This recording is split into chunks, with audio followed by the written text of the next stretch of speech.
आएको छ। यो महाधिवेशनबाट नेकपा एमाले आफ्नो जनतासँगको घनिष्ठ सम्बन्धलाई, जनतामा आधारित नेकपा एमालेको शक्तिलाई चितवनको राष्ट्रिय महाधिवेशनबाट फेरि एकपटक प्रकट गर्न खोजेका छौँ।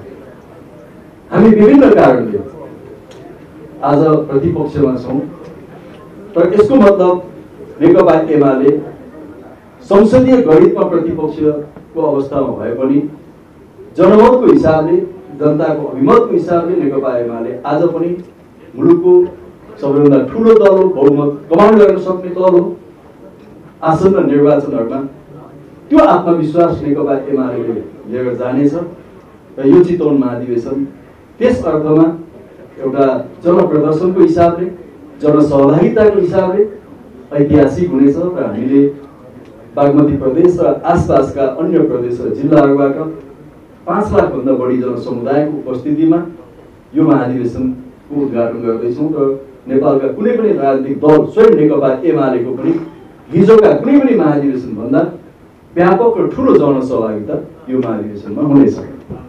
अर्को यसको महत्त्वपूर्ण पाटो हामी नेतृत्वको चयन गर्दैछौँ। आगामी 5 वर्षको निम्ति नेकपा एमालेलाई अगुवाई गर्ने र यहाँहरू सबैलाई थाहा छ देशभरबाट 2000 भन्दा बढी प्रतिनिधिहरू निर्वाचित भएका छन्, छनौट भएका छन्। त्यसमध्ये अधिकांश मलाई लाग्छ कि 95% भन्दा बढी प्रतिनिधिहरू सर्वसहमतिले निर्वाचित हुनुभएको छ। त्यसको सङ्केत यो हो कि यो महाधिवेशन पनि नेतृत्व चयनको हिसाबले एउटा सर्वसहमतिको दिशामा जानेछ र स्वयं अध्यक्ष कमिटीले त्यसमा पहल लिइरहनु भएको छ, आवश्यक परामर्श गरिरहनु भएको छ र हामी त्यसमा यहाँहरूलाई एउटा विश्वास दिलाउन चाहन्छौँ। जहाँसम्म हाम्रो तयारीका केही प्रसङ्गहरू यहाँहरूलाई राख्न चाहन्छु। मैले जनसहभागिता भनिहालेँ। हामी देशका विभिन्न भागहरूबाट जनताको सहभागिता महाधिवेशनको उद्घाटन 70 मा हुनेछ र त्यसको व्यवस्थापन हाम्रा जिल्ला कमिटीहरूले, निर्वाचन क्षेत्र कमिटी र स्थानीय कमिटीहरूले एकदमै द्रुत गतिमा गरिरहनु भएको छ। आएका जनसमुदायहरूलाई, आउने जनसमुदायहरूलाई व्यवस्थित ढङ्गले राख्नको निम्ति महाधिवेशनको उद्घाटन स्थलमा हामीले 2 तलाको विशिष्ट मञ्च, विशिष्ट आकृतिको मञ्च निर्माण कार्य अगाडि बढ्दैछ। त्यो अब लगभग अन्तिम चरणमा पुगिएको छ। नारायणी नदीको नारायणघाट साइडको मध्य ठाउँमा हाम्रो जनसमुदायहरू अटाउन सक्ने अवस्था छैन।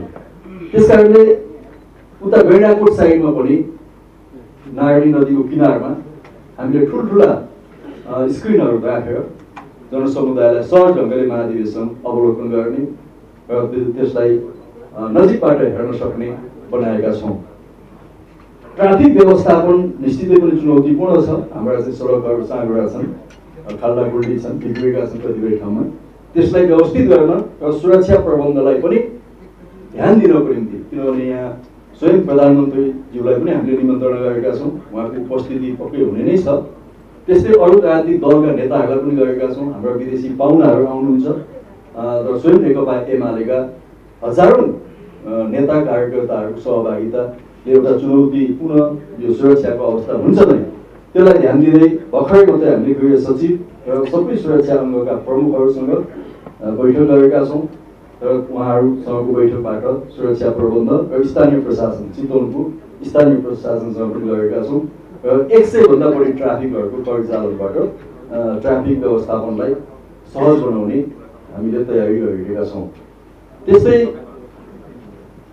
मञ्चमा नेपालमै पहिलोपटक यति ठुलो सङ्ख्यामा एउटै लयमा, एउटै तालमा प्रस्तुत हुने कलाकारहरूको सायद पहिलो नै हुन्छ। 72 जना, हाम्रो कम्युनिस्ट पार्टी स्थापना भएको 72 वर्ष हो। 72 जना कलाकारहरूको सामूहिक धुनबाट हाम्रो राष्ट्रिय गानको तयारी हामीले गरेका छौँ र अन्य सांस्कृतिक कार्यक्रम छन्। विभिन्न जात जातिका झाँकीहरू पनि उद्घाटन सत्रमा यहाँ हामीले प्रस्तुत गर्दैछौँ।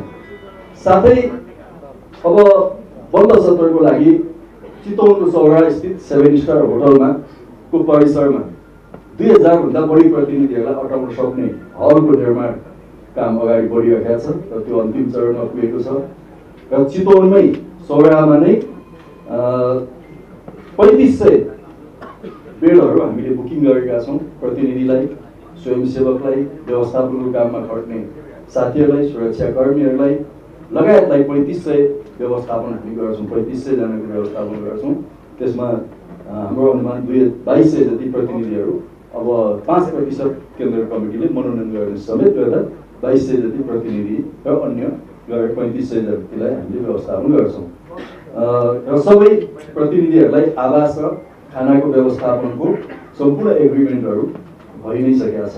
म यो कुरा पनि यहाँलाई निवेदन गर्न चाहन्छु। त्यस्तै यसमा बन्द सत्रको लागि 500 जना स्वयंसेवकहरू खट्नुहुनेछ र उद्घाटन सत्रको निम्ति 5000 स्वयंसेवकहरू खट्नुहुनेछ। त्यसै गरिकन यसको एउटा महत्त्वपूर्ण कुरा भोटिङ अथवा चाहिँ निर्वाचनको नेतृत्वको निर्वाचन हो। यसबाट हामीले इलेक्ट्रोनिक भोटिङ सिस्टमको प्रबन्ध गरेका छौँ र त्यसको लागि 100वटा भोटिङ मेसिनहरू हामीले बुकिङ गरिसकेका छौँ र त्यो आवश्यक तयारी भएको छ र हामी एकदमै छिटो भोटिङ गर्ने र छिटो त्यसको मत परिणाम निकाल्ने काममा लाग्नेछौँ। स्वास्थ्यको सम्बन्धमा हामीले सम्पूर्ण प्रतिनिधिहरूलाई र त्यो उद्घाटन सत्रमा आउने सम्पूर्ण जनसमुदायलाई अनिवार्य मास्क लगाएर आउनको निम्ति अनुरोध गरेका छौँ। आवश्यक सेनिटाइजरहरूको प्रबन्ध हुनेछ। खास गरिकन अब कोरोना लगायत अन्य रोगहरूको कारणले हामी त्यसमा सतर्कता अपनाउने नै छौँ।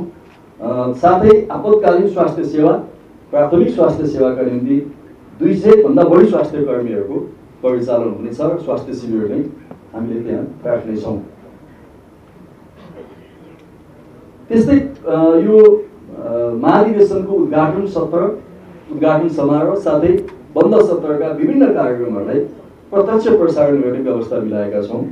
यसको निम्ति हामीले यो प्रचार समितिकै तर्फबाट, किनभने सम्पूर्ण मिडियासँग त्यसको आवश्यक इक्विपमेन्ट नहुन सक्छ भन्ने कुरालाई ध्यान दिँदै हामीले नै आवश्यक तयारी त्यसको गरेका छौँ प्रत्यक्ष प्रसारणको निम्ति। त्यसको निम्ति नेपाल टेलिकमको 50 MBPS को डेटा र इन्टरनेट र हामीले ओल्ड लिङ्कको पनि लिएका छौँ 50 पे र उता बन्द सत्रमा पनि दुवैतिर त्यो प्रबन्ध मिलाइएको छ। त्यसबाट यहाँहरूलाई कुनैलाई पनि देशभरका कुनै पनि सञ्चार माध्यमहरू, चाहे त्यो अनलाइन हुन्, चाहे त्यो टेलिभिजन हुन्, युट्युब हुन्, रेडियो हुन्, पत्र पत्रिका, कसैले पनि त्यसबाट सिग्नल लिन सक्नुहुन्छ र प्रत्यक्ष प्रसारण गर्न सक्नुहुन्छ र त्यसको निम्ति हामीले सूचनामा सम्पर्क व्यक्तिको नाम पनि दिएका छौँ। यहाँहरूले आफ्नो सञ्चार माध्यमबाट त्यो सेवा लिन सक्नुहुन्छ। म त्यो निवेदन गर्न चाहन्छु। त्यस्तै एउटा हामीले मिडिया सेन्टर त्यहाँ स्थापित गर्नेछौँ। यो 7 स्टार होटलसँगैको जोडिएको अर्को होटलमा, होटल रोयल सफारीमा, त्यहाँ हामी नियमित प्रेस ब्रिफिङ गर्नेछौँ। साथै मिडियाकर्मी साथीहरूलाई समाचार सम्प्रेषणका निम्ति कम्प्युटर लगायतका अन्य अति आवश्यक इक्विपमेन्टहरू, सामग्रीहरूको पनि उपलब्धता त्यहाँ हुनेछ। त्यो निवेदन पनि म यहाँहरूलाई गर्न चाहन्छु। यसरी हाम्रो तयारी चाहिँ अगाडि बढेको छ र यसमा थुप्रै दर्जनौंको सङ्ख्यामा विदेशी अतिथिहरूले भाग लिँदै हुनुहुन्छ। उहाँहरूको कन्फर्मेसन आउने क्रम छ। त्यो भोलिसम्ममा कति हुन्छ हामी यहाँहरूलाई जानकारी गराउनेछौँ।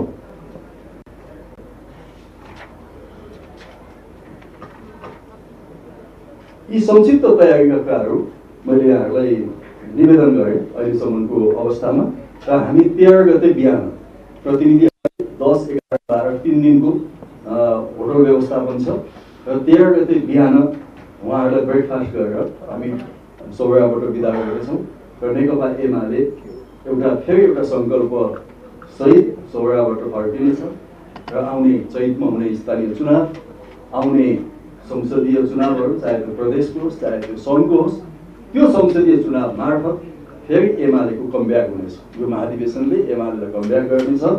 त्यो उद्घोषका साथ र त्यो प्रतिबद्धताका साथ यो महाधिवेशन सम्पन्न हुने कुरा म यहाँहरूलाई निवेदन गर्न चाहन्छु। यो तयारीका संक्षिप्त कुराहरू राखेँ। यसपछि अध्यक्ष कमरेडसँग सम्पादकज्यूहरूको अति जरुरी कतिपय कुराहरूमा हाम्रो चाहिँ अन्तर्क्रिया हुनेछ। म अध्यक्ष कमरेडलाई अनुरोध गर्दै यहाँहरू सबैलाई फेरि एकपटक म हार्दिक स्वागत गर्न चाहन्छु। धन्यवाद।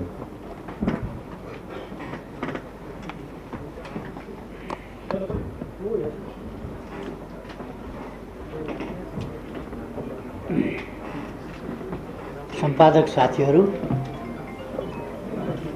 अरू पत्रकार या सञ्चारकर्मी साथीहरू,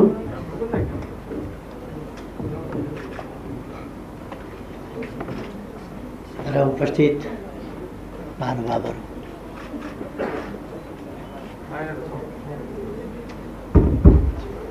आउनुपर्ने के भन्दा नि मलाई लाग्छ हाम्रो महाधिवेशन अर्थात् नेकपा एमालेको 10औं राष्ट्रिय महाधिवेशनको तयारीको प्रसङ्गमा योगेश भट्टराईजीले कुराहरू राखिसक्नु भएको छ। तयारी कुन क्षेत्रमा कसरी तयारी अगाडि बढ्दैछ भन्ने कुरा मैले फेरि दोहोऱ्याइरहनु परेन। हामी 2 सत्रमा महाधिवेशन गर्छौँ। उद्घाटन सत्र जो खुला हुनेछ र व्यापक जनसहभागिताको साथ हुनेछ, अर्को बन्द सत्र जहाँ प्रतिनिधिहरू मात्रै हुनेछ। यसपल्ट बन्द सत्रमा मुख्य रूपमा नेतृत्व निर्माणको काम हुनेछ, नेतृत्व चयनको काम। हामीले देश बनाउने नीतिहरू, कार्यक्रमहरू, योजनाहरू हाम्रो विधान महाधिवेशनबाट 2 महिना अगाडि नै, पौने 2 महिना अगाडि हामीले पारित गरिसकेका छौँ, सार्वजनिक भइसकेका छौँ। त्यसकारण हामी फेरि त्यसमा गइरहनु परेन। यसपल्ट मूल रूपमा हामी ती नीतिहरूको कार्यान्वयनका लागि कस्तो नेतृत्वको टिम निर्माण गर्न उपयुक्त हुन्छ भन्ने कुरा 2000 भन्दा बढी, लगभग 2200 प्रतिनिधिहरूलाई सुम्पिँदैछौँ र उहाँहरूले पार्टीको उपयुक्त नेतृत्व निर्माण गर्नुहुनेछ। देशका अहिलेका समस्याहरू के हुन्, कसरी समाधान गर्न सकिन्छ, अब देशलाई कस्ता नीति, कार्यक्रम, व्यवहार र आचरणका साथ अगाडि बढाउन सकिन्छ, त्यस कुरामा हामीले आफ्ना दृष्टिकोण अगाडि सारिसकेको हुनाले अब ती नीतिहरूको र तिनको कार्यान्वयनको प्रभावकारिता, त्यसका लागि नेतृत्व निर्माण हो अहिलेको महाधिवेशनको मुख्य एजेन्डा हो। स्वाभाविक रूपमा नेकपा एमाले जस्तो पार्टीको अस्ति गोदावरीमा हामीले जनसहभागिता सहितको उद्घाटन सत्र गऱ्यौँ, तर 6347 प्रतिनिधिहरू प्रतिनिधिकै रूपमा उपस्थित गराएर 8000 भन्दा बढी आसपासमा समेत गर्दा परिचालन गरेर महाधिवेशन गरेका थियौँ र सामान्यतः भन्ने हो भने साधारणतया मानिसहरूले गर्ने, पार्टीहरूले गर्ने आमसभा जत्रो त बन्द सत्र नै थियो, 6347। सँगसँगै हामीले त्यस्तो पार्टी जसले ती नीतिहरू कार्यान्वयन गरेर देशको समस्या समाधान गर्ने र देशलाई अगाडि बढाउने अभिभार आफ्नो काममा बोकेको ठान्दछ, त्यस्तो पार्टीको सञ्चालनका लागि पार्टी सञ्चालनका नियम, विधि, त्यसको वैधानिक व्यवस्था, पार्टीगत वैधानिक व्यवस्था कस्तो हुन्छ र त्यसको तादात्म्यता नेपालको संविधान, नेपालका कानुन र त्यस अधीनमा रहेर पार्टी सञ्चालनको विधिगत व्यवस्था, त्यो पनि विधान महाधिवेशनबाट सम्पन्न गरिसकेका छौँ। अब यस सम्बन्धमा योभन्दा बढी मैले केही भनिरहनु पर्ला जस्तो लाग्दैन। अहिले कोभिडको समय भएको हुनाले धेरै ठुलो बाहिरबाट आउने डेलिगेसन अथवा विदेशी डेलिगेसन, विदेशी प्रतिनिधिमण्डलहरू त्यति ठुलो सङ्ख्यामा हुँदैनन्, किनभने कोभिडको समय छ। त्यसकारण हामीले अप्सन दिएका छौँ, त्यसअनुसार नै ठिकै सङ्ख्यामा आउनेछन्। नेपालका सवारी साधनहरूले बोक्न भ्याउने जति, सक्ने जति जनसमुदाय त्यहाँ उपस्थित हुनेछ। त्योभन्दा बढी कसरी ल्याउने र? पैदल हिँडेर आउन सकिने ठाउँका मान्छे पैदल हिँडेर आउनेछन् र सबै भेहिकलका प्रयोग हुनेछन्। त्यसबाट केही, सबै भन्नाले केही निजी भेहिकलहरू त नजालान्, बाँकी सार्वजनिक ठुला सवारी साधनहरू, लामो दूरीमा चल्ने सवारी साधनहरू, बसहरूको मैले कुरा गरेको हुँ। तिनीहरूले बोक्न सक्ने, भ्याउन सक्ने सम्मको उपस्थिति त्यहाँ हुनेछ। कति छ नेपालका बसहरूको क्यापेसिटी त्यो म त्यति आँकडा छैन मसँग, तर एकपल्टमा उनीहरू एक दिनमा कति बोक्न सक्छन् त्यो अनुसारको त्यहाँ उपस्थिति हुनेछ। हामीले न्यूनतम रूपमा पनि 5 लाखभन्दा बढी आवागमनको सुविधा छ नेपालमा भन्ने ठानेका छौँ। जनसहभागिताको कमी हुँदैन, त्यो जनसहभागितालाई वहन गर्ने वाहनहरूको चाहिँ कमी हुन सक्छ। त्यसकारण उपस्थिति हामीले 10 लाख गराउन, 15 लाख गराउन, 20 लाख गराउन सक्ने भए पनि सवारी साधनहरूको उपलब्धताको सीमाले त्यसको सीमालाई पक्कै सीमित गर्नेछ, निर्धारण गर्नेछ। बाँकी नेकपा एमालेको महाधिवेशनै जस्तो हुन्छ भन्ने कुरा अस्ति विधान महाधिवेशनबाट पनि स्पष्ट भएको छ। अब म अरू धेरै कुरा भन्नुभन्दा यो अन्तर्क्रिया हो। अहिले मैले राजनीतिक कुनै मन्तव्य राख्ने भन्दा सम्पादकज्यूहरूसँग को अन्तर्क्रियामा महत्त्व दिन उपयुक्त हुन्छ भन्ने ठानेको छु। म साथीहरूलाई आफ्ना प्रश्न, जिज्ञासा आदि राख्न आग्रह गर्छु।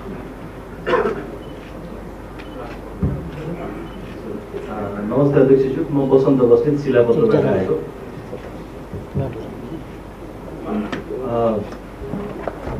तपाईँको यो लोगोको कारणले कति बेला आलोचना पनि गरेको सुन्यो, यहाँ मजदुर खै भनेर। मलाई चाहिँ ठिकै लागेको छ यो लोगो। तपाईँहरूलाई बधाई छ। गैँडाको लोगो चितो नगर्ने भइसकेपछि गैँडाको लोगो नै हुनुपर्छ त्यो। तर यो महाधिवेशन त नेतृत्व सान्ने महाधिवेशन हो भनेपछि अरू विषयमा धेरै नलागिकन अब अध्यक्ष तपाईँ निर्विरोध नै त हुन सक्नु भएको छैन। त्यहाँ तपाईँलाई एउटा सानो चुनौती छ।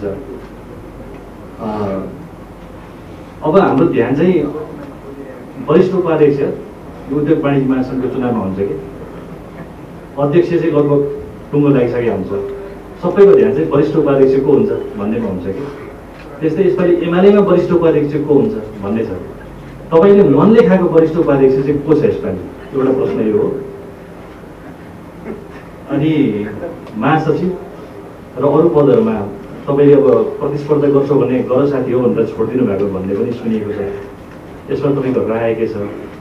अनि तपाईँ प्यानल बनाउने पक्षमा खासै हुनुहुन्न भन्ने सुनिए पनि तर प्यानल बन्नेतिर पनि गइराखेको छ भन्ने छ। के छ यस बारेमा? यो जिज्ञासा यति छ।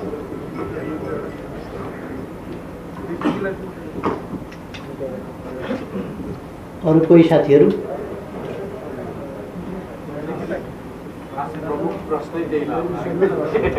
पहिले यसकै जवाब दिउँ।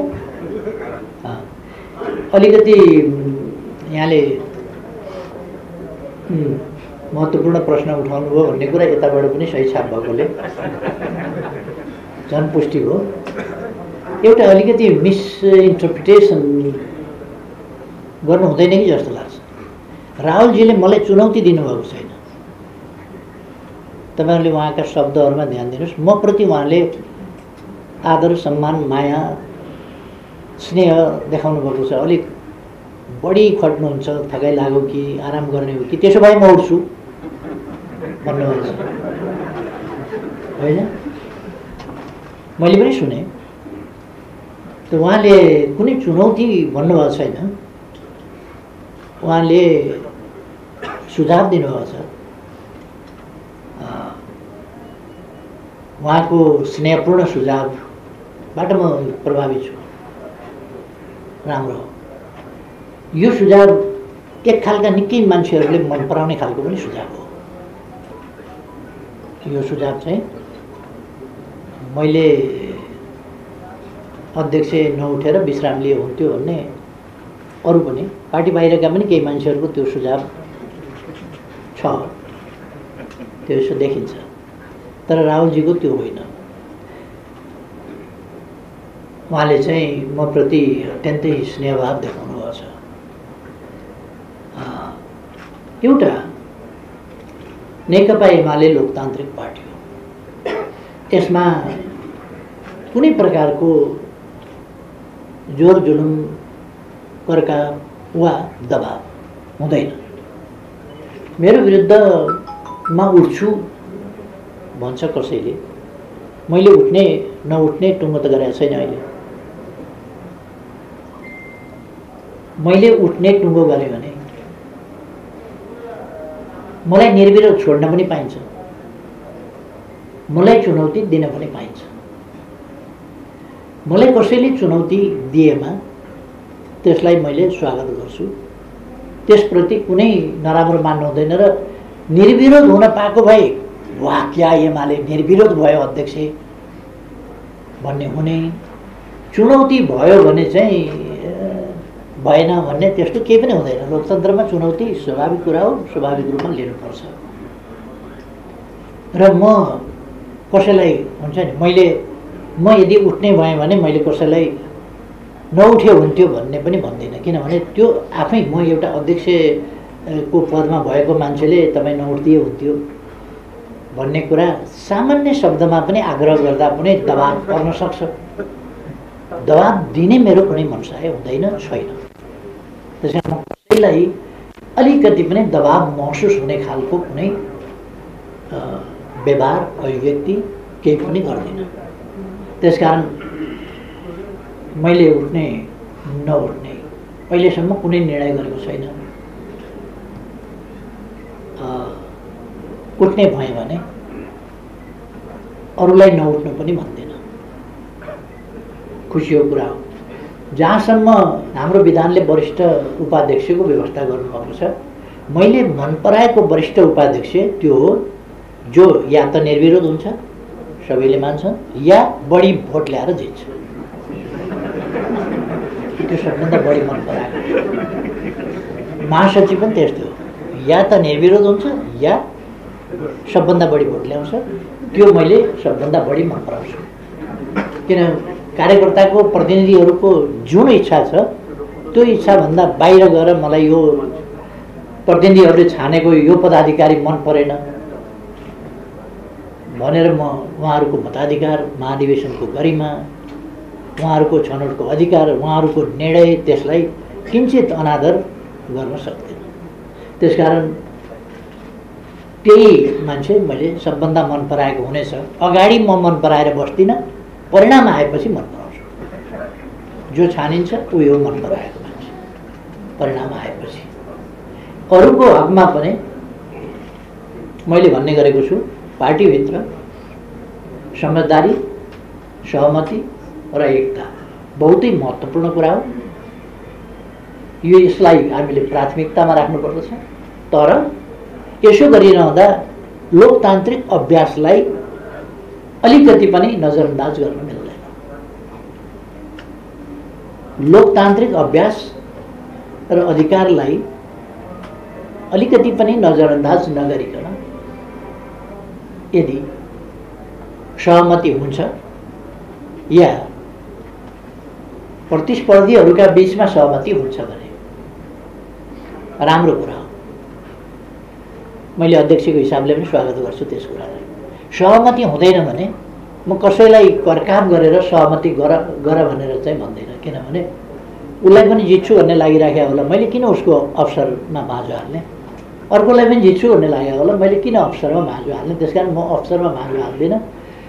म यदि अध्यक्षको उम्मेदवार भने पनि त्यही हो, म कसैको अवसरमा भाँजो हाल्दिनँ। म निर्वाचित भएँ भने सबैको अध्यक्ष, सिङ्गे पार्टीको अध्यक्षको रूपमा मैले व्यवहार गर्नुपर्छ, गर्छु। त्यसकारण यो मन परेको मेरो, यो अर्काको भन्ने कुरा छैन। पार्टीका सबै नेताहरू, सबै कार्यकर्ताहरू मेरो नजरमा उस्तै हो, सबै निकट हुनुहुन्छ। शर्मा ओलीज्यू, तपाईँलाई बधाई दिन चाहन्छु, किनभने तपाईँ 10औं महाधिवेशनमा एमालेको नेतृत्व अध्यक्ष। अब प्रतिस्पर्धा त भित्रामा आउनु भएको छ, मैले जित्छु भनेर आउनु भएको छैन। केपी शर्मा ओलीलाई सहयोग गर्न आउनु भएको जस्तो लाग्छ मलाई, किनभने तपाईँ प्रतिस्पर्धा चाहनुहुन्छ हरेक कुरामा, तपाईँ प्रतिस्पर्धाबाट आएको नेता हो। त्यसैले आज मलाई के खुलासा गर्नुहोस् भन्दाखेरि एमाले आज पनि फुटिसकेपछि बल्लु पार्टी प्रतिपक्षमा बसेर तपाईँहरू अधिवेशन गर्दै हुनुहुन्छ महाधिवेशन, र यो महाधिवेशनले चितवनबाट यो देश र जनतालाई दिने सन्देश के हो? 1, 2, 3 पहिलो मेरो प्रश्न।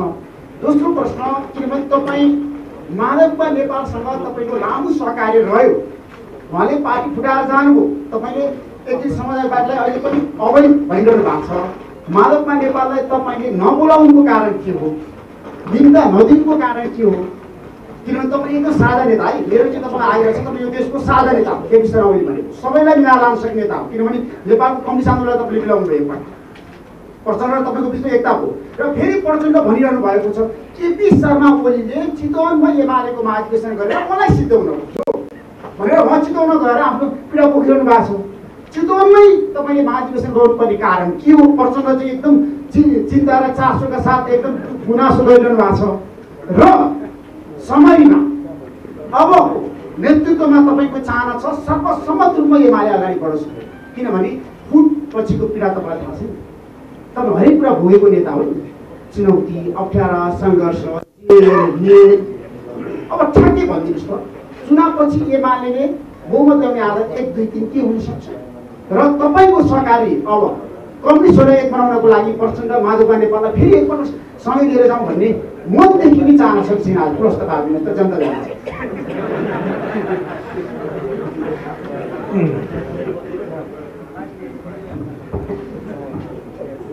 अरू साथीहरूको प्रश्न केही छ कि यसैको जवाब दिने?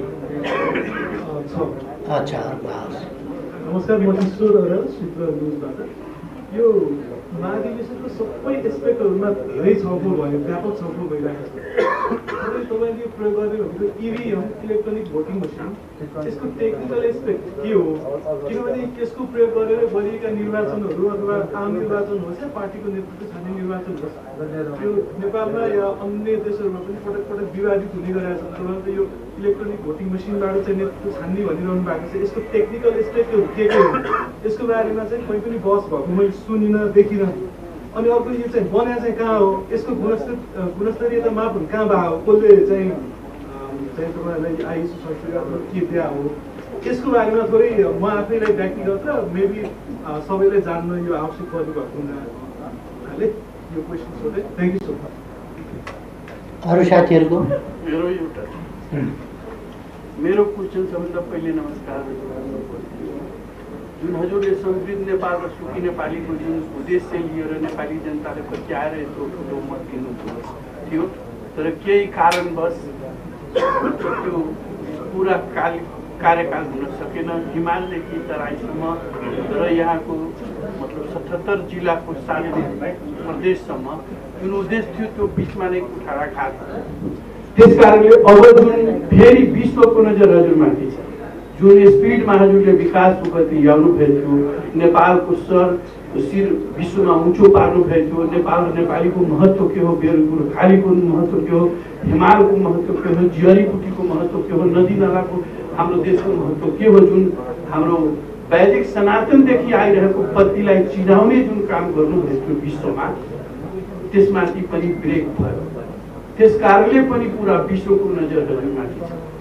आउने दिनमा हाम्रो अध्यक्षजीले केही सोधिसक्नुभयो। हाम्रो भनाइ छ कि हाम्रो जुन संस्कृति र परम्परा छ त्यसलाई पनि हजुरको जुन अधिवेशनबाट कस्तो किसिमको फेरि नेपाली आउँदो जेनेरेसनलाई एउटा नयाँ मार्गदर्शन हुन्छ।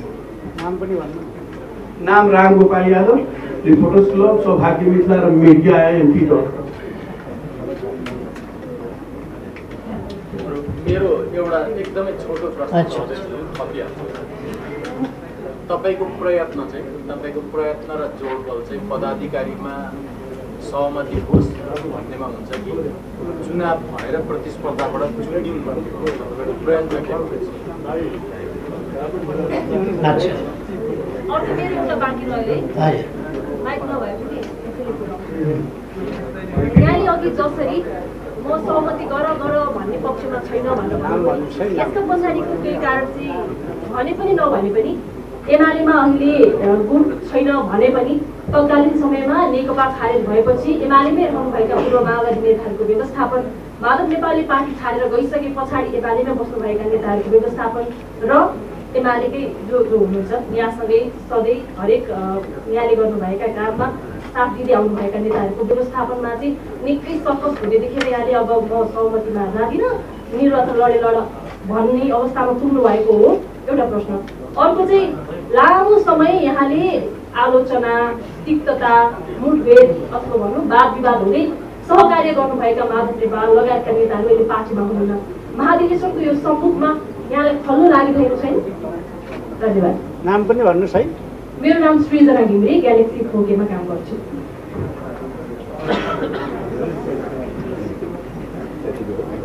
अच्छा, अहिले यति? अच्छा,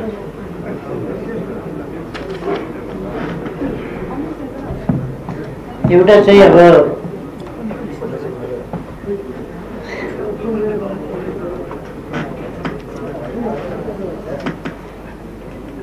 ऋषि धमलाजीले जनता जान्न चाहन्छन्, यसको जवाब दिनुहोस् 1 2 3, अर्कोको जवाब दिनुहोस् 1 2 3 भन्नु। 1 2 3 मा मात्रै किन, म 5वटा जवाब दिन चाहन्छु, 7वटा बुँदामा जवाब दिन चाहन्छु। जनता जान्न चाहन्छन् यो 3वटै चाहिँ किन? धमलाजीको कुरो।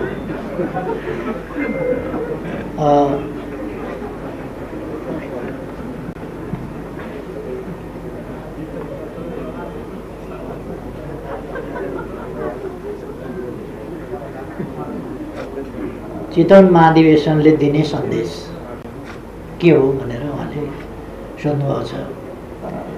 एउटा, नेकपा एमाले फुट्यो, कमजोर भयो आदि इत्यादि कुरा छन्। तिनीहरूमध्ये एउटा सत्य कुरा के हो भने सत्ता पक्षमा थियो, सरकारमा थियो एमाले, प्रतिपक्षमा गयो। सत्य कुरा यति हो। शक्तिमा यो एउटा ठुलो शुद्धिकरणको मौका पनि मिलेको छ र पार्टी लामो समयपछि एक लय एक तालमा अगाडि बढ्ने अवसर मिलेको छ। अहिले कुनै पनि चिजको एउटा मात्रै पाटो हुँदैन। केही मानिसहरू चोइटिएर जाँदा केही व्यक्तिहरू चोइटिनु एउटा कुरा हो, त्यसले सुदृढीकरणका लागि एउटा अरूतिर कति भएको नि सञ्चार माध्यममा पनि अलिक आयो। नेकपा एमाले भित्र एउटा शब्द थियो, ल्याङ कति ल्याङ भन्ने, एउटा ल्याङ भन्ने शब्द बडा प्रचलित भएको थियो। ल्याङ अन्त्य हो र नेकपा एमालेको न मतदाता घट्या छ, न केही हामीले निर्वाचित गराएका केही मानिसहरू बिग्रिए, केही मानिसहरू भ्रममा परे, पार्टी छोडे, केही मानिसहरू त्यति हो। तर त्योभन्दा बढी पार्टी प्रवेश गर्ने, तपाईँहरू सुन्नुहुन्छ होला कति मान्छेले पार्टी छोडेका थिए, दिनमा कति प्रवेश गरिरहेका छन्। एक ठाउँमा प्रवेश गर्दा 900, 1000, 1200, 1500, 2000, 3000 का सङ्ख्याले प्रवेश गरिराखेका छन् र 4500 सम्मले एक दिनमा प्रवेश गरिराखेका छन्। अस्ति नेपालगञ्जमा यहाँहरूले देख्नुभयो, मङ्सिर 1 गते नेपालगञ्जमा आयोजित प्रवेश कार्यक्रममा 4500 मानिसहरू प्रवेश गरे, चर्चित नेताहरू सहित।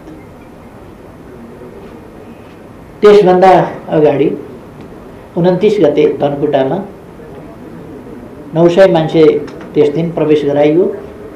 अरू साथीहरू प्रवेश गर्न भ्याइएन, अरू पछि गराउने भनियो। त्यसभन्दा अगाडि झापामा 3000 मान्छे एक दिन प्रवेश गराइयो, भ्याइएन। 1500 को लिस्ट बाँकी रह्यो, अर्को दिन फेरि गराउँला भनियो। तसर्थ नेकपा एमाले एकजुट छ, सुदृढ छ, व्यापक छ, विस्तृत छ भन्ने सन्देश। जनता नेकपा एमालेको साथमा छ भन्ने सन्देश। नेकपा एमालेका विचारहरू मलाई अत्यन्त खुसी लाग्यो। नेकपा एमाले विधान महाधिवेशनबाट आफ्ना राष्ट्र निर्माण सम्बन्धी, आफ्ना विदेश नीति सम्बन्धी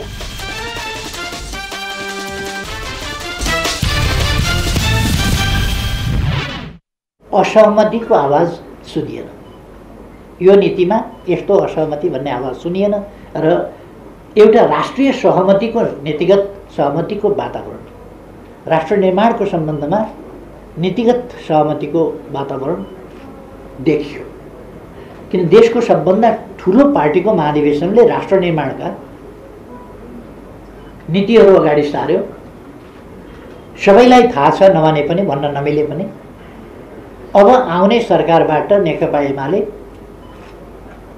नै बहुमतमा आउने हो, त्यसैले सरकार बनाउने सबैलाई थाहा छ। अहिले नै सबैले भन्न मिलेन, हामीले साँचो कुरा बोल्न नमिल्ने कुरा छैन, अरू कतिपयलाई त भन्न मिल्दैन, त्यो हामीले बुझेका छौँ।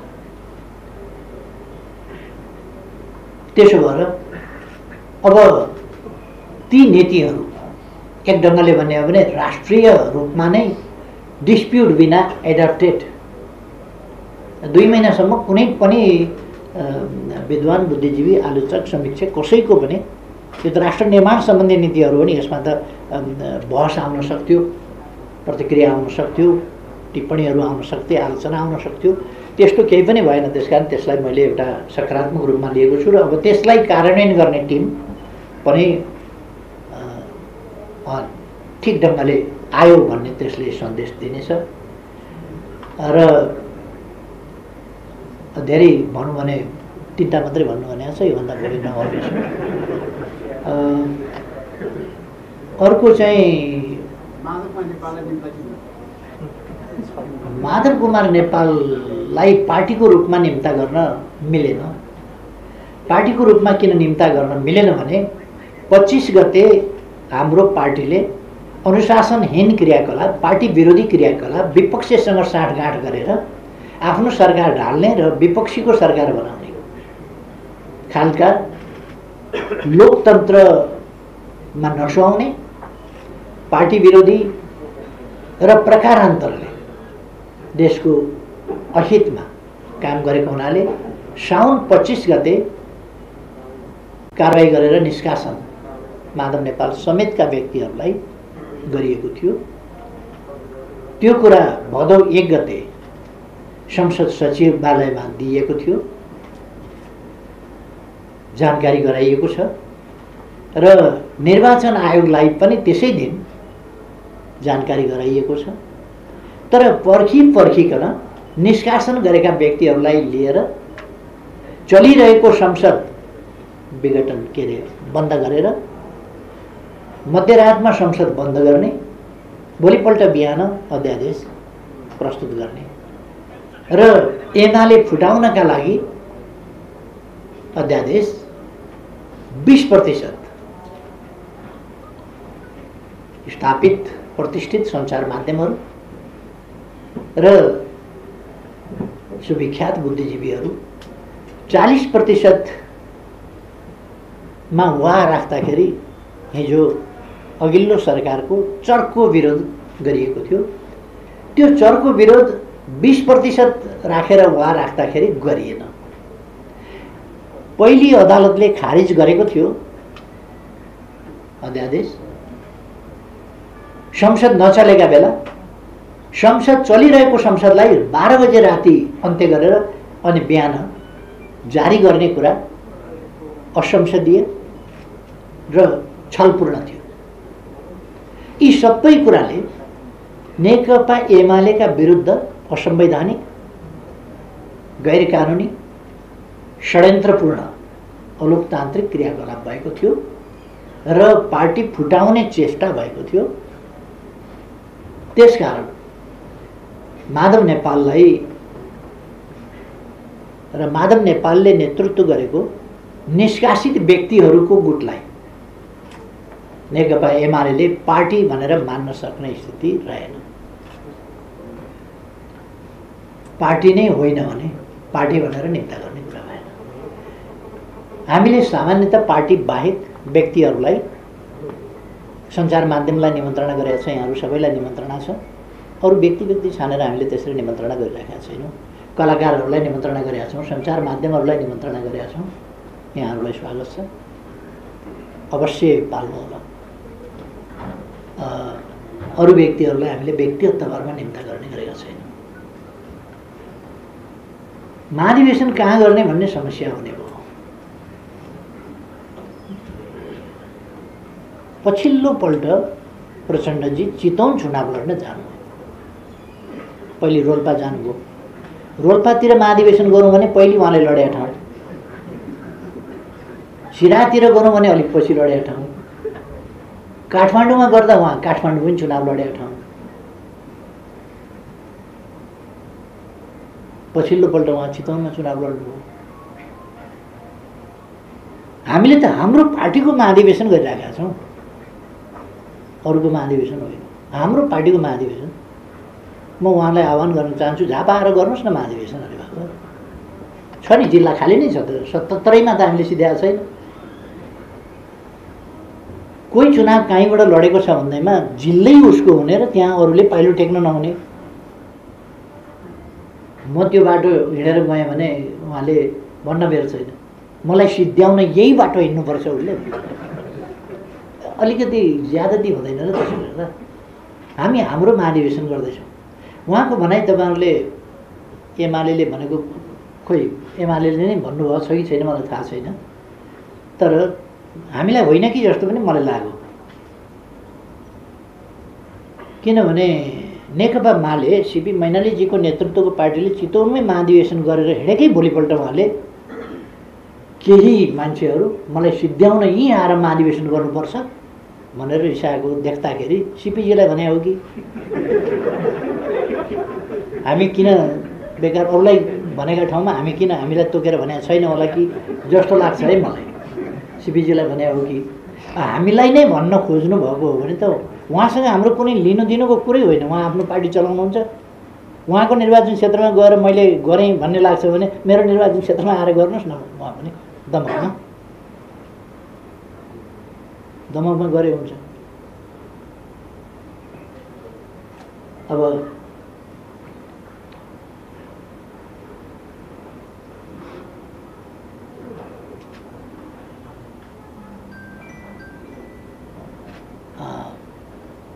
अर्को तेस्रो प्रश्न उहाँको छ, 3 नम्बर प्रश्न उहाँको छ, कम्युनिस्टहरूलाई एकता बनाउन चाहनुहुन्छ भन्ने। कम्युनिस्टहरू एकताबद्ध छन्, बाँकी रहेकालाई एकताबद्ध बनाउँछौँ। जो कम्युनिस्टका नाममा कम्युनिस्टको बर्को ओढेका, रामनामी ओढेका, राधे राधे ओढेका, तर यसो माला पनि जप्तै गरेको, तर आँखा चाहिँ अन्ततिर लगाइराखेकाहरू हो, त्यस्तालाई चाहिँ एकता गर्ने होइन। तपाईँको 3टा प्रश्न सिद्धियो।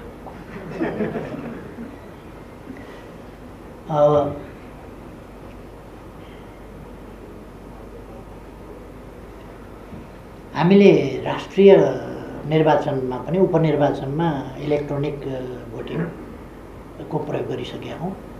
कैलालीमा प्रयोग भएको र होइन, उपचुनावमा कैलालीमा पनि भएको छ र बिना अब्जेक्सन त्यहाँ राम्रो त्यसको परिणाम देखिएको छ। म यस सम्बन्धी विज्ञ होइन।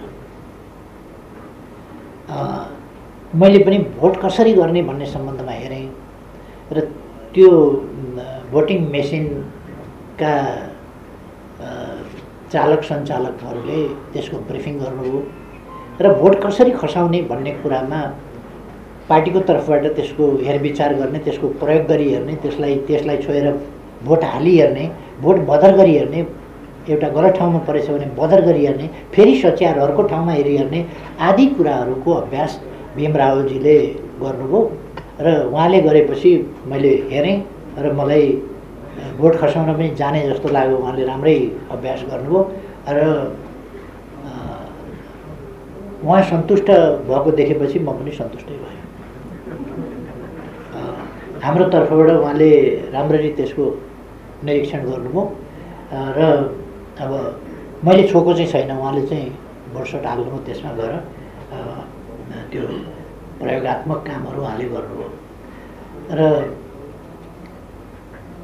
कहाँ बन्या हो त मलाई त्यसको एसेम्बल गरे हो कि ओरिजिनल यहाँ बन्या हो कि बाहिरबाट ल्याएको हो कि त्यो चाहिँ मैले त्यति जानकारी राख्दिनँ।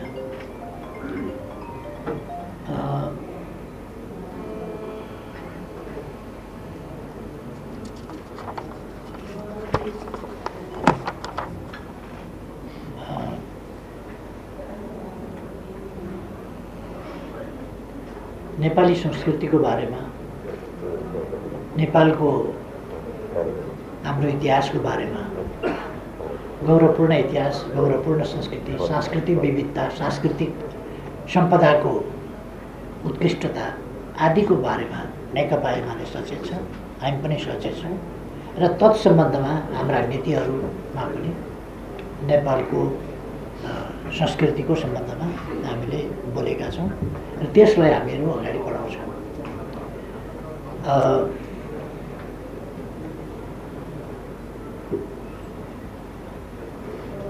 अमितजीले एउटा राख्नुभएको जिज्ञासामा पदाधिकारीमा चाहिँ सहमति खोज्नुहुन्छ कि केन्द्रीय समिति समेतमा सहमति खोज्नुहुन्छ भन्ने कुरामा साथीहरू बिना करकाप सहमतिमा जानुहुन्छ भने सबै ठाउँमा सहमति गरे हुन्छ। तर लोकतान्त्रिक अभ्यासलाई मेरो कारणले कुनै प्रकारको दबाब जन्ने कुरा, मैले आग्रह मात्रै गर्दा पनि दबाब पर्न सक्छ, त्यस कारण म आग्रह पनि नगरी बस्छु भने म दबाब जन्ने, दबाब पुग्ने खालका मनोवैज्ञानिक पनि कुनै कुरा गर्दैन। मेरो इच्छा यदि कसैले सोध्छ भने मिलेर जानु सबभन्दा राम्रो। त्यस कारण सहमतिका साथ साथीहरू जानुभयो ठिक छ। अध्यक्षमा लड्नुहुन्छ, लड्नुहुन्न, सहमति हुन्छ सबभन्दा राम्रो। वर्ष कर लगाएर उठिदिनुहोस् न भन्नु परोस् न, म पनि उठ्छुको तछाड मछाड भन्दा कर लगाएर उठिदिनुहोस् भन्नु परोस् न। वरिष्ठ उपाध्यक्षदेखि उपाध्यक्षहरू, महासचिव, उपमहासचिव, सचिवहरू सबै ठाउँमा चाहिँ तपाईँ बस्दिनुहोस् भन्नु परोस् न। उहाँको कामको मूल्याङ्कन हेरेर त्यो विधि एकदम राम्रो हो, त्यसमा सहमति हुनु राम्रो हो। भएन भने चुनाव हुनु राम्रो हो। कहीँ पनि पदाधिकारीमा पनि त्यही कुरा हो, केन्द्रीय कमिटीमा पनि त्यही कुरा हो। त्यस कारण मैले त्यो घुमाइ फिराइ कुनै पनि हिसाबले सहमतिका लागि दबाबको नीति लिन्न। लोकतन्त्र भनेर सहमति बन्न नदिने खालको, उक्साउने खालको कुरा पनि म गर्दिनँ। त्यस कारण मेरो यसमा सन्तुलित नीति रहेको छ। साथीहरूले आफ्नो अधिकारको उपभोग उच्च स्तरमा गर्नु।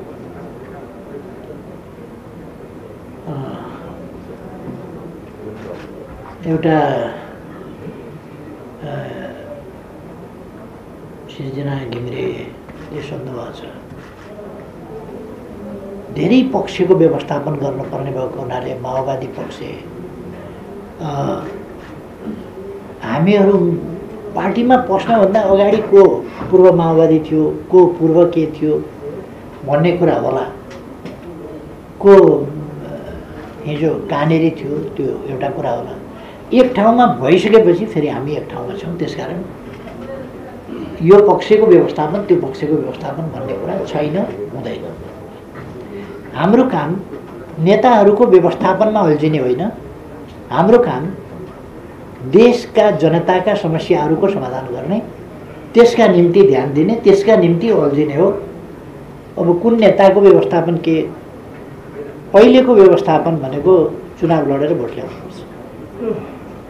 जुन परमा भोट ल्याएर जित्छ त्यही हो व्यवस्थापन, ल्याएर जितेन भने नो व्यवस्थापन। त्यसकारण यो पक्षको व्यवस्थापन ऊ पक्षको व्यवस्थापन गर्न थाल्यो भने त्यही व्यवस्थापनमा पार्टीभित्र पक्षीय विपक्षीयको निरन्तरता अथवा नयाँ सृजना यस्ता खालका अभ्यासहरू हामी गर्दैनौँ। पार्टी एउटा छ, एउटा पार्टी, एउटा नेतृत्व, एउटा केन्द्रीय कमिटी हुन्छ, त्यसमा व्यक्तिहरू फरक फरक, एउटा स्थायी कमिटी हुन्छ, एउटा सचिवालय हुन्छ, पदाधिकारीहरूको समूह, त्यो एउटा हुन्छ। यसको पक्षबाट यतिजना, यसको पक्षबाट यतिजना गरेर सचिवालय पनि बन्दैन, स्थायी कमिटी पनि बन्दैन, केन्द्रीय कमिटी पनि बन्दैन। यसको पक्षबाट यतिजना, यसको पक्षबाट यतिजना भयो भने त्यो सधैँ पक्ष भइरहने हो नि त। त्यो पार्टी त एकजुट त कहिले पनि नहुने हो। हाम्रो कार्यकर्ताहरूको पनि चाहना त्यो होइन, जनताको पनि चाहना त्यो होइन। त्यसकारण हाम्रोमा त्यस्तो कुराहरू छैन। हाम्रोमा नेताहरूको व्यवस्थापन मुख्य कुरा होइन र प्रवृत्तिहरू पक्षहरू कायम राख्ने कुरा होइन। हामी अन्तर्गुलित भएर एउटा पार्टी एउटा सङ्गठनको रूपमा आबद्ध भएर अगाडि बढ्छौँ। मलाई लाग्छ अहिलेसम्म आएका प्रश्नहरू। अच्छा,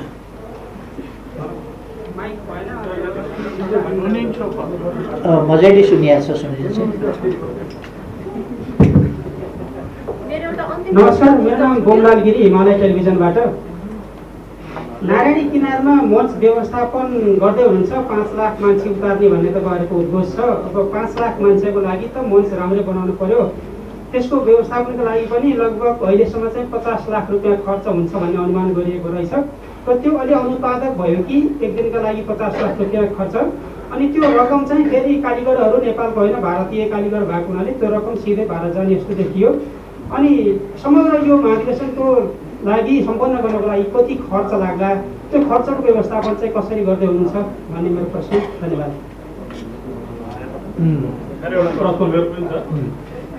म एलबी विश्वकर्मा, टिभी टुडेबाट हो। तपाईँले भन्नुभयो एउटा नेता एउटा कमिटी मात्रै हुन्छ भन्नुभयो। अध्यक्षको लागि भीम रावलले पनि उम्मेदवारी दिनुभएको छ। यो गुटहरू जन्मिँदैन भन्न सकिने आधार के छ?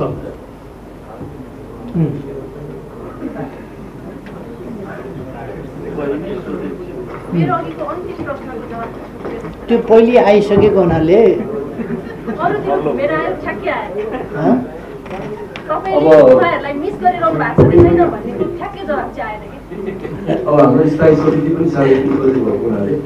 त्यो बुझिहाल्नु त्यसमा धेरै चर्चा गरिरहनु पर्ने जस्तो लागेन। अगाडिकै प्रश्नमा जवाफ आइसकेको हुनाले मैले सम्झिएरै पनि त्यसलाई केही भनिरहनु पर्ने जस्तो लागेन।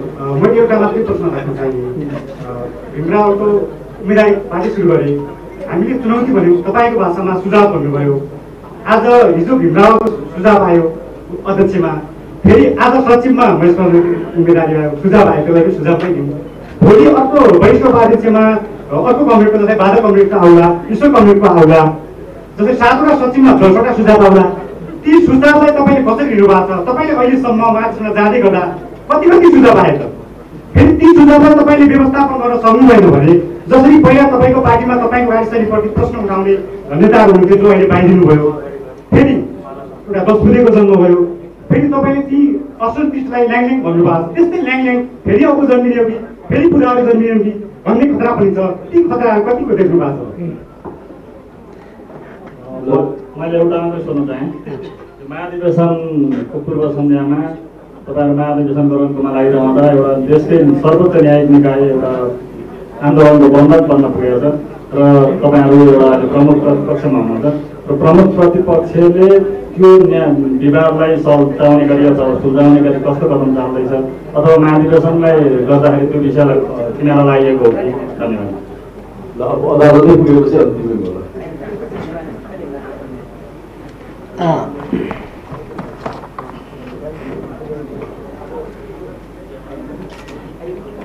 साथीहरूले सोध्नुभएको छ, मैले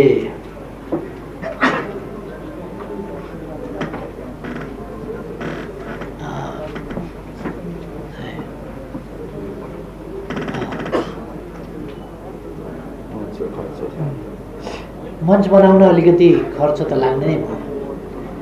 तपाईँहरूलाई एउटा कुरा भन्न चाहन्छु, अब ठुलो परिवार भएपछि खाना खर्च नै ठुलो हुन्छ। परिवार जब ठुलो छ त्यो परिवारमा खाना खर्च नै ठुलो हुन्छ। चामलै धेरै लाग्छ, दालै धेरै लाग्छ, सब्जी नै धेरै लाग्छ। एमाले जस्तो पार्टीको मञ्च होस् कि अरू, मैले अघि नै भने नि, नेपालमा सार्वजनिक सवारी साधनहरू, खास गरी लामो दूरीका ठुला सवारी साधनहरूले बोक्न सक्ने जति मान्छे बाँकी रहँदैन। त्योभन्दा बढी त अब हिँडेर आउने कुरा भएन टाढा टाढाबाट। हो त्यस्तै हुनुहुन्छ त्यो नेकपा एमालेको, त्यसमा पनि खर्च लाग्छ। अनुत्पादक भोगी भन्नु हो, अनुत्पादक अलिकति हुन्छ, केही अनुत्पादकै हुन्छ। जस्तो अथवा त्यसलाई छोडिदिउँ, अनुत्पादकै हुन्छन् कतिपय कुराहरू। मञ्च व्यवस्थापन, मञ्च त बनाउनै पर्छ। मञ्च विशालै हुन्छ, केन्द्रीय कमिटीका सदस्यहरू मञ्चासी नै हुने होला। अर्केस्ट्रा एक साइडपट्टि 72 जना त अर्केस्ट्रा, त्यो राष्ट्रिय धुन बजाउने आर्टिस्टहरू नै हुन्छन्। अर्कोपट्टि विदेशी पाहुनाहरू होला। त्यसो गर्दाखेरि विशालै मञ्च हुन्छ। विशाल मञ्च, ढुक्कले बस्न मिल्ने नभाँचिने खालको पनि चाहियो। मैले सोधेको छैन त्यो कालीगढहरूको नागरिकता कहाँको हो भनेर, त्यो सोधेको छैन। त्यस सम्बन्धी बनाउने साथीहरूलाई थाहा होला त्यो नागरिकता हेरेका छन् कि छैनन्। त्यहाँ कालीगढलाई लगाइएको छ, जो कालीगढहरू उपलब्ध होला तिनीहरूलाई लगाइएको छ।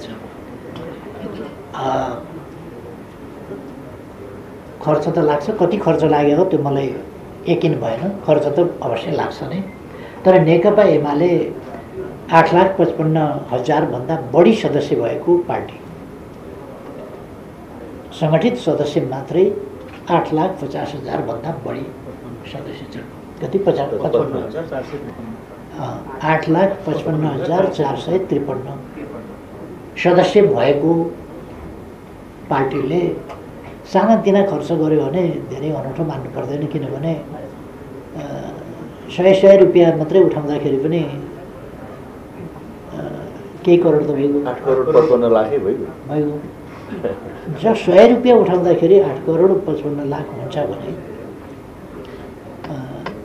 अर्को कुरा 100 रुपियाँका दरले हामीले मागे पनि छौँ।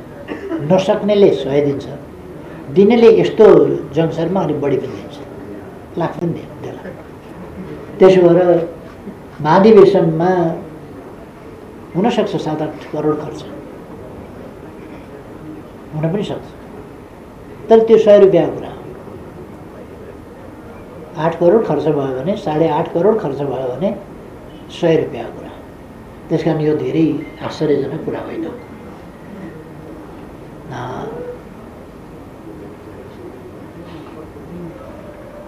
उम्मेदवारी दिनु, प्रतिस्पर्धा गर्नु र गुट जन्मिनु बेग्लै कुरा हो।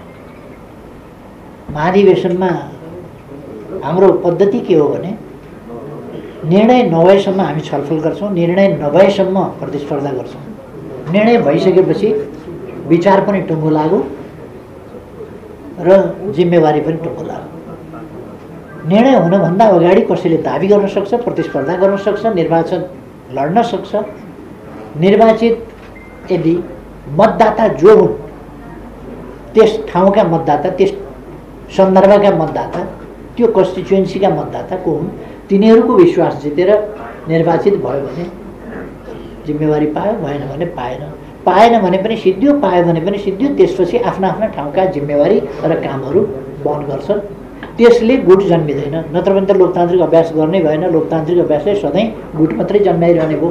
त्यसकारण गुट त्यसरी जन्मिन्छ भन्ने कुरा होइन। अब जोसुकै पनि अध्यक्ष, उपाध्यक्ष, महासचिव, सचिव, उपमहासचिव, जेसुकै अथवा केन्द्रीय सदस्यमा कतै पनि दिँदाखेरि एउटा म साथीहरूलाई भनौँ, नेकपा एमालेसँग एउटा स्थायी निर्वाचन आयोग छ, केन्द्रीय निर्वाचन आयोग। त्यस निर्वाचन आयोगले पार्टीका देशभरिका निर्वाचनहरू सञ्चालन गर्छ। हरेक